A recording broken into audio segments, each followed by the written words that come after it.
میں طاہر القادری صاحب سے مل کر آیا تو فیصل آباد میں نکلا ایک کلینک سے، تو 3-4 نوجوان میرے پاس آ گئے کہ آپ طاہر القادری صاحب سے ملے۔ میں نے کہا کیوں ملے؟ بڑے عالم ہیں اس لیے ملا ہوں۔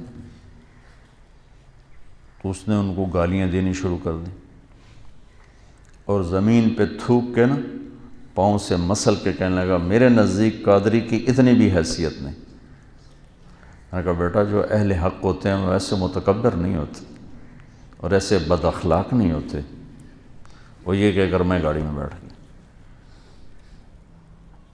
تو آج کل کے جتنے، چونکہ ہر ایک آدمی اپنے آپ کو اہل حق سمجھ رہا ہے نا، تو ان کے اخلاق یہی ہیں کہ اوروں کے لیے نفرت ہے۔ اور تم بھی ایسے کرو تو پھر کیا فرق ہو گیا؟ مفتی محمد امین صاحب رحمۃ اللہ علیہ فیصل آباد کے بہت بڑے بریلوی حضرات کے مفتی تھے۔ ان کا انتقال ہوا تو میں تعزیت کے لیے گیا، ٹائم لیا، تعزیت کے لیے گیا جہاں وہ رہتے تھے، جہاں ان کی تدفین مسجد کے ساتھ ہی انہوں نے تدفین کی۔ انہوں نے مجھے ملنے سے انکار کر دیا، ملے ہی نہیں، باہر ہی نہیں نکلے۔ میں بیٹھا رہا کو 15-20 منٹ، پھر ان کے بیٹے نے کہا جی حضرت کی طبیعت بہت خراب ہے تو وہ نہیں مل سکتے۔ طبیعت خراب نہیں تھی، نفرت تھی، نہیں ملے۔ تو ہم بھی ایسی ہی نفرت پال لیں اور کہتے ہو آپ ہم انبیاء کے وارث ہیں۔ کس چیز کے وارث؟ لعلک باخع نفسک الا یکونوا مؤمنین۔ یہ جو اللہ کہہ رہا ہے کہ میرے نبی اتنا غم نہ کر کے آپ خود ہلاک ہو جائیں، کس کا غم کھا رہے تھے؟ جو آپ کو پتھر مار رہے تھے، جو آپ کو گالیاں دے رہے تھے، جو آپ کو ساحر کہہ رہے تھے، کذاب کہہ رہے تھے، مجنون کہہ رہے تھے، کیا کچھ کہہ رہے تھے؟ اور کیا کچھ کہہ رہے تھے کہ اللہ نے کہا وَلَقَدْ نَعْلَمُ أَنَّكَ يَضِيقُ صَدْرُكَ بِمَا يَقُولُونَ۔ یہ جو قول ہوتا ہے نا، یہ ایسا خنجر ہوتا ہے کہ چیر کے رکھ دیتے، اس کا مرہم بھی کوئی نہیں۔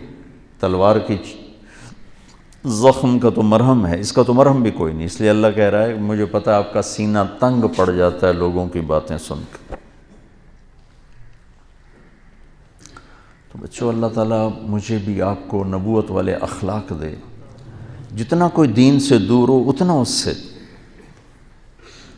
پیار کرنا چاہیے، ہمدردی کرنی چاہیے کہ اللہ کرے یہ راہ راست پہ آ جائے۔ یہ کیا طریقہ ہے؟ نفرت کرنا، بغض رکھنا، یہ کون سا طریقہ ہے؟ یہ تو کسی بھی حق کی نشانی نہیں، یہ تو باطل کی نشانی ہے۔ کہتے ہیں ہاں جی یہ بغض للہ ہے۔ بغض للہ ایسا تھوڑا ہی ہوتا کہ تم ان کی شکل دیکھنا گوارا نہیں کرتے۔ ہمارے بریلوی بھائی تو یہی کہتے ہیں ہمیں ان سے بغض للہ ہے، یہ گستاخ رسول ہے، ہمیں ان سے بغض للہ ہے۔ بغض للہ کی مثال ہے حضرت علی کا واقعہ۔ سبحان اللہ۔ اسلامی تاریخ میں اور بھی ہوں گے، لیکن کیا نادر المثال واقعہ ہے اور کیا خوبصورت کہ یہودی کو خیبر کی جنگ میں گرایا، قتل کرنے لگے، اس نے منہ پہ تھوک دیا تو چھوڑ کے پیچھے ہٹ گیا۔ واہ، امام المتقین۔ کنز العمال کی روایت آپ نے اس کا نادی لی امام المتقین، امام المتقین کو بلا کے لاؤ۔ ان کا جی کون؟ کہا علی، علی کو بلا کے